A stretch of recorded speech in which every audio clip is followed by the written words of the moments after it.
sahaja harap baik jiru hari pada kita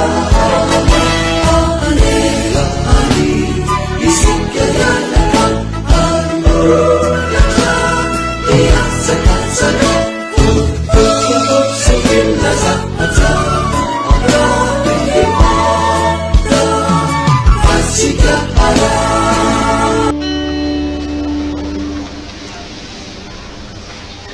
Hoan'izay rehetra malala an'Andriamanitra sady voatso no masina ho aminareo anie ny fahasoavana mampiadanina avy amin'Andriamanitra ray sy Jesosy Kristy tombontsika. Amen.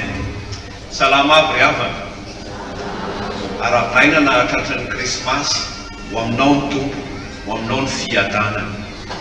Ny tenin'Andriamanitra izay ifampaherezantsika amin'izao andro Krismasy zao dia izay nosoratan'ny Lioka toko faharoa ny andinin'ny fahavalo hatramin'ny fahaefatra ambin'ny folo. Ny andinin'ny fahavalo hatramin'ny fahaefatra ambin'ny folo. Lioka ry havana malala arak'izay ahafantarantsika azy dia mpahay tantara. Ary amin'ny mampahay tantara azy dia niezaka ny tantara izy sy Matthieu ihany moa zany raha ny mpanoratra ny filazantsara no nitantara ny fahaterahan'i Jesosy amin'ny filazantsara efatra. Dia niezaka Lioka nanoratra amin'ny antsipriany ny nahaterahan'i Jesosy. Ary zany fahaterahan'i Jesosy zany dia nanomboka hatramin'ny famanginan'ny Zakaria mpaminany zany, nilazanany amin'ny haterahan'i Jaona mpanao batisa izay hiaro lalana an'i Jesosy. Rehefa teraka i Jaona mpanao batisa dia tantaraina koa ny amin'ny fandresen-dahatra any Maria, fandresen-dahatra amin'ny Josefa. Ary rehefa teraka Jesosy dia tonga tany amin'ny mpiandro indro koa ny anjely, zany ny fitantaran'ny Lioka zany, nilaza tamin'izy ireo ny fahaterahan'i Jesosy Kristy. Ary zay ny perikopantsika ry havana malala, ny fitantaran'ny Lioka ny fahaterahan'i Jesosy tamin'ireo mpiandrondry tany antsaha tamin'ny alina, tany antsaha tamin'ny alina. Ny zavatra sarobidy amin'ny Lioka dia izao, voasainany avokoa ireo teny rehetra manandanja hoentina manambara ny asarobidin'ny fahaterahan'i Jesosy izay tonga hamonjy izao tontolo izao. Misy zavatra anankiroa ry havana ifampaherezantsika ny amin'izany hoe fitantaran'ny Lioka ny amin'ny fahaterahan'i Jesosy izany. Ny anankiray voalohany dia izao, ny fahaterahan'i Jesosy amin'ny Lioka dia fiaonan'ny lanitra sy ny tany. Fiaonan'ny lanitra sy ny tany. Ndao vakitsika ny andinin'ny fahavalo hatramin'ny faharaiky ambin'ny folo. Andinin'ny fahavalo hatramin'ny faharaiky ambin'ny folo. Dia raha antsika mamaky amin'ny anaran'ny Tompo. Ary nisy mpiandrondry tamin'izany tan'izany nitoetra tany Elsa, nitandrina ny ondriny tamin'ny alina. Ary nisy anjelon'ny Tompo nitsangana teo anilany, ary nivoninahitry ny Tompo nanelatrehitra manodidina azy. Ka raiky tahotra indrindra izy. Ary hoy ny anjely taminy, aza matahotra fa indro milaza teny soa mahafaly aminareo aho, dia fifaliana lehibe izay ho an'ny olona rehetra, fa mpamonjy miteraka ho anareo anio ao tanànan'i Davida dia Kristy Tompo.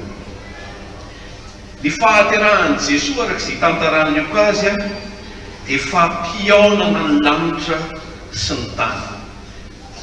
Noho ny amin'ny Jesosy dia afaka mifandraindray ny lanitra etsy ankilany izay isoloan'ny anjely tena, sy ny tany etsy an-daniny izay soloan'ny mpiandrondry tena. Ary zao no mahafinaritra dia hoe afaka nifandraindray.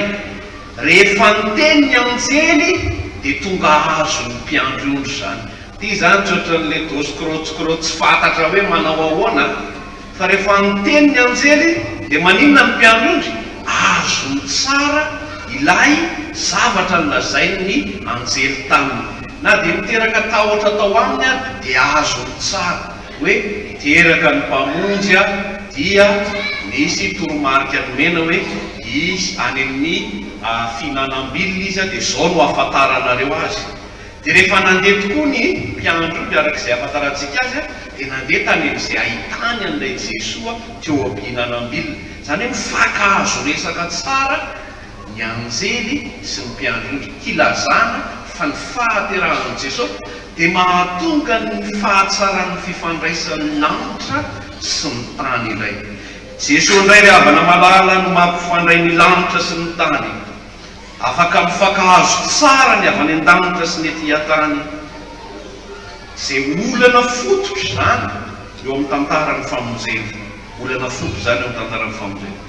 Tena tompontsoa lehibe no noentin'i Jesosy satria tonga nisy fifandraisana vaovao teo amin'ny lanitra sy ny tany.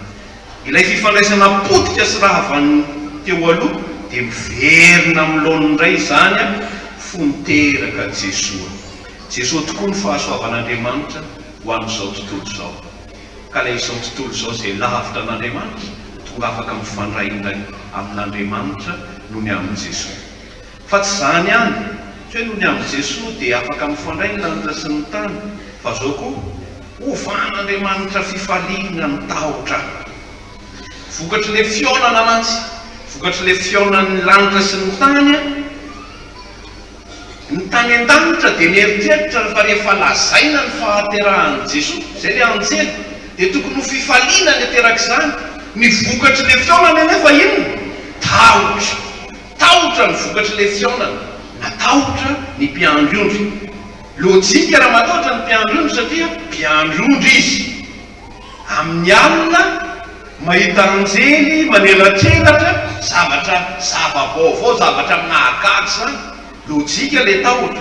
Fa teo anatrehan'izany dia ny teny mihitsy ilay anjely tsy tokony ho izany ny vokatry ny fionatsika, tsy tokony ho izany ny vokatry ny fionana. Fa izay raha tonga miaona aminareo, raha ohatra izay ny ahazontsika azy, dia tonga hitondra fifaliana noho ny fahaterahan'ny mpamonjy. Tonga hitondra fifaliana noho ny fahaterahan'ny mpamonjy. Teto izany dia tratran'ny amin'ny terme teknika moa zany dia tratran'ny antsoina hoe néophobisme ny mpiandry-ondry. Ny atao hoe néophobisme, néo moa zany vaovao, ny phobia tahotra, tahotry ny zava-baovao. Izay ny atao hoe néophobisme. Tratran'ny tahotry ny zava-baovao zany, zavatra tsy mahazatra zany ireto mpiandry-ondry rehetra. Dia nampianariny anjely izy ny amin'ny aza matahotra na dia zava-baovao azy zany. Fa tsy tokony ho tahotra ny ateraky ny fionan'ny lanitra sy ny tany, fa tena fifaliana. Izao koa mantsy no ambadiky ilay hoe tahotra. Rehefa tonga ny avy any an-danitra zany dia matahotra ny atỳ an-tany, tonga andringana, tonga hitsara ve reto? Tsy izany no natongavana moa ny anjely, fa tonga ilaza ny fahaterahana, izany hoe mbola tonga hamonjy aloha izao. Mbola tonga hamonjy. Ny fahatongavana Jesosy voalohany zany dia fahatongavana hamonjy izao tontolo izao, tsy hitsara, tsy hitsara.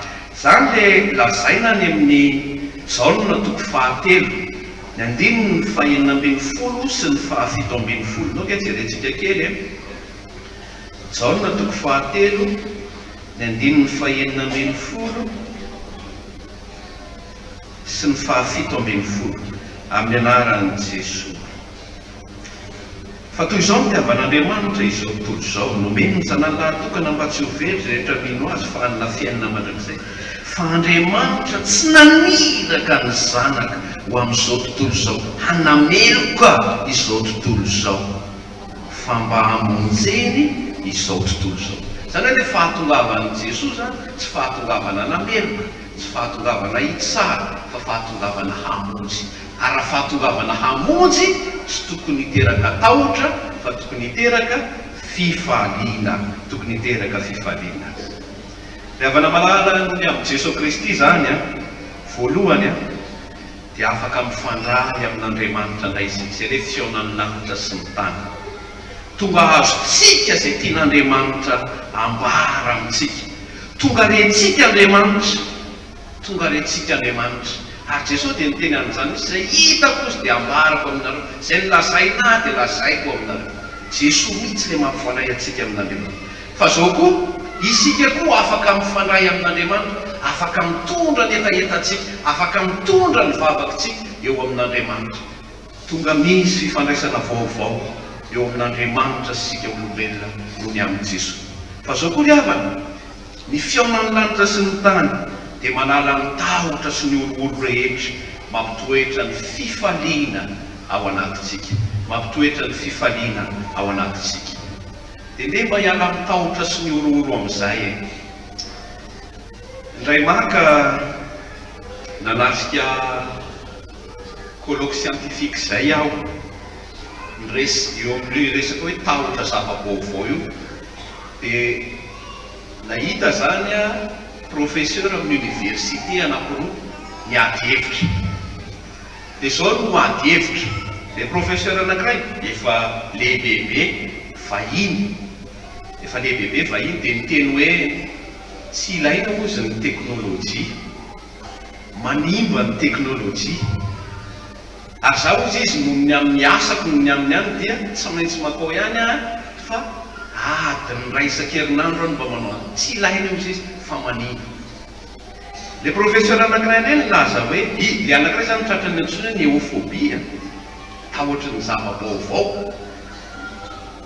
Dia le anankiray reny nanao hoe ilaina ny teknôlôjia ary tokony miaina ao anatin'ny teknôlôjia. Ady hevitra be teo zany, niady amin'ny rahalahy teo, niady ray teo niady hevitra. Fa ny zavatra nanaitra tamin'ny nampianarin'ilay professeur vazaha zany dia ny hoe zao zany ny azy ny fandresen-davitra. Ny teknôlôjia ozy izy amin'ny lafiny anankiray tena manina, ary mahatonga ny olona ozy izy hanaiky be fahatany. Hoy izy rehefa eo amin'ny écran mandrakariva ianao ozy izy dia iny écran iny